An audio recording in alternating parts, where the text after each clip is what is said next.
In this demonstration, we will show you how to download race registration information from the SkiReg web application into our FileMaker Go application that's been loaded onto an iPad Pro. Once the information has been loaded into the iPad, we'll show you how to assign bibs, interval start times, and also record the finish and then get results. So let's start the demonstration. The first thing that we're going to do is we're going to go to SkiReg and set up a race. Once the race has been set up and the registration information has been entered by your racers, you can then download the data. So let's move over to the SkiReg application. We find our race. We then go to download registration data, and we have to select the data that we'd like to download. Now, we've previously had a saved set of fields set up, so all we have to do is pick our saved set of fields. You may have to individually select the fields that you'd like to download. Once the fields are selected, you then download by getting race registration information. This will download the file to your mobile device, and once it's on your mobile device, you will then have to copy it over into the FileMaker Go application using the icon shown here. So we copy it over to the FileMaker Go application, and then we launch the FileMaker Go application, find our Race 6 application, which is the Bogburn Race Management System. We go into the application. We've previously set up our race with no racers. We go into Setup, and we're going to import the CSV file. Now, we're getting it from SkiReg. We could have gotten it by email, from a spreadsheet, or from some other source. Any CSV file will do. We find the CSV file. We now have the raw file, but we have to parse it. So we say that the delimiter is double quotes and a comma. We read the CSV file. It's now been broken out into individual columns. I've blurred out the last names of the racers. And we now need to map those individual columns into the fields used by the race management system. So we go to the first row, downloaded from SkiReg, because that has the actual field names, and then we can use a saved map that we've created earlier, or we can select the columns individually. We're using a saved map, and you can see for any column that's downloaded, up to 25 columns, you can map it into the race application. Now, we do have one field that we don't need, the bib field. That's being downloaded because there are no bibs with our race registration information, so we're going to change that to none to blank it out. Once we've selected the fields, we can then load the information from the columns that have been parsed out earlier into our actual race application. We'll skip the first row because that has the field names. We don't want to enter the field names as a racer. And we will then move over to our race with all our racers entered. The next thing we need to do is set up the bibs. So we'll move over to the Setup window again, and we'll see that the racers are there. And then what we'll do is we'll go to Assign Info to Racers, and we'll select bibs. Now, we have all sorts of options in terms of setting up start groups by gender, by age group, by ability, but we've selected a nice, easy, random sort order, and we're going to start with bib number 1. Once we assign the bibs, they will start with bib 1 and work their way through all of the racers up to the last racer, assigning them in sequential order. Once the bibs are assigned, the next thing we want to do is assign the start times. Now, you can either use real clock times, starting the race at 2:15 or whatever, or you can use a race clock. We're going to use a race clock, and we are going to say that the race is going to start when the clock gets to 1 minute. So we need to go into the Assign Start Times, and we're going to change the starting time, which is defaulted to 15 minutes. We're going to change that to 1. Now, you can use the raw input device here, which actually gives you a clock, or you can enter time as text.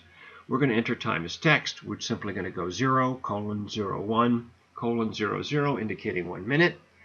The interval is already at 15 seconds, which is what we want to use, and then we will assign the start times. You'll see that they'll start at 1 minute, and then every 15 seconds, all the way up to the last racer. Now, once the start times are set, then we are ready to start the race, and what we want to do is we want to synchronize all of the race timing information. So you typically will start a bunch of backup stopwatches, use the buttons here to synchronize this clock So the clock and the stopwatches are all synchronized. Hopefully it takes no more than 5 or 10 seconds to get going. Everybody runs to their stations and we start the race. Now we need to load the racers into the start array, and we've set this up so there are sounds that are generated starting 5 seconds before each racer. So there is a countdown sound. You can elect not to use the sound and manually start each racer, or you can take advantage of the sound, which you'll see starts at 5 seconds to go and goes down to when the racer needs to be started. Now this can be transferred over to another mobile device like an iPhone, so you can have one person at the start and one person at the finish with the same information. We'll demonstrate how this is done a little bit later. So you'll work through all the racers until they've all started, and then obviously the next issue is the finish. And we're going to up this clock to a more realistic finish, bumping it up to 22 minutes. And then what we'll do as the racers come across the line, we're using an iPad Pro, so we can use the pencil to select the racers, or you can use your finger if you're doing this on an iPhone. We don't recommend you to use it on an older iPad because the updates take too long and it's a little bit too slow. So you can see what we've done is we've selected the racers as they come across. It turns the color to pink, meaning that we've recorded on this array of racers. Periodically we go to update results, which copies the times over to the underlying race data. Then we can go to results. We've only recorded half a dozen racers here, and it will then show you the results in adjusted elapsed time. So it subtracts the start time. And you can generate right on the fly a PDF, and if you wish, you can email it immediately. We've elected just to create a PDF file. The next thing we'd like to demonstrate is how to create a race package and send it to another device.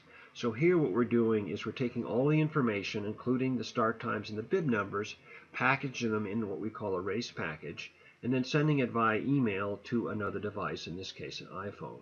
Now you can send this to as many devices as you want, so you can have 3 or 4 different devices all with the same information. You can use this as backup for the finish, or you can simply do this so that one person at the start can set the racers off and another person can be recording the finish.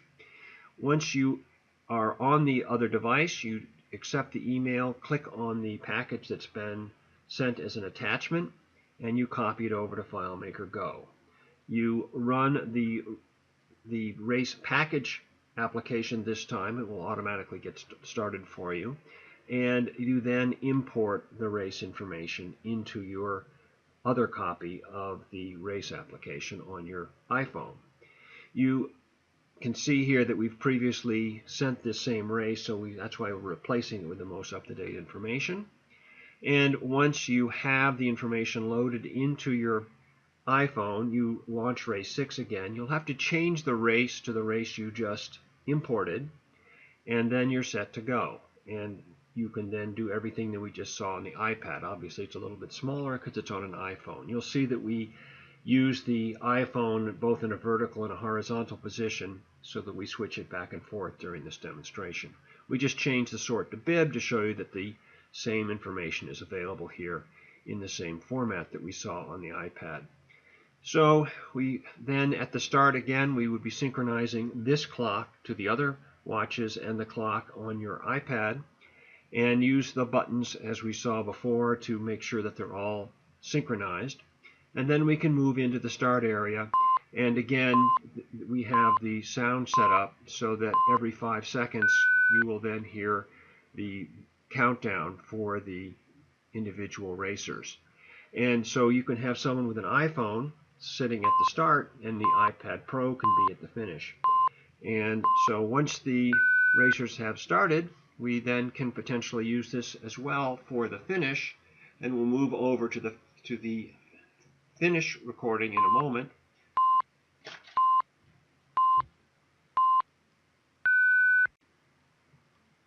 And once you're in the finish section again, it behaves just like it did on the iPad.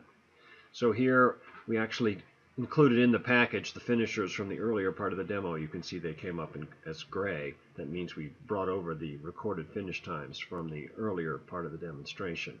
But the process is basically the same. We only have 5 racers per row instead of 10, but you mark them as they come across, and then you periodically update them. Now, one of the things you can do is you can remove the completed racers. So if you have a large number of racers, you can reload the array, which we just did, and you can see it goes from bib 3 to bib 11. This removes some of the clutter while you're recording everything. So that shows you how you can do the finish on the iPad and the iPhone. And the last thing that we're going to show you here is the ability to count laps. You can also go in, as well as assigning start times, you can assign laps. And here what we've done is we've said that this race has 2 laps. One of the times we've had trouble with some of our local races is the lap counting gets out of whack.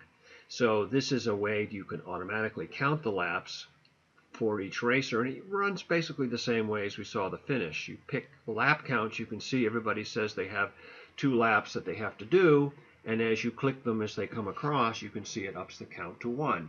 Again, we update the results periodically, and you can see when they hit the right number of laps, it'll turn green. So when they get to 2, it shows you that they've done the right thing. But if inadvertently they do more laps, you can see that it shows it in red, and it shows 3. We also show the average lap time, so you can do a sanity check. If somebody's average lap time is significantly off, you know that somebody made a mistake. There's also a lap summary report, which you can look at once you've recorded all the laps, and you can see, again, we use the same coloration, green for the properly completed laps, red if they've done too many, yellow if they haven't completed the laps.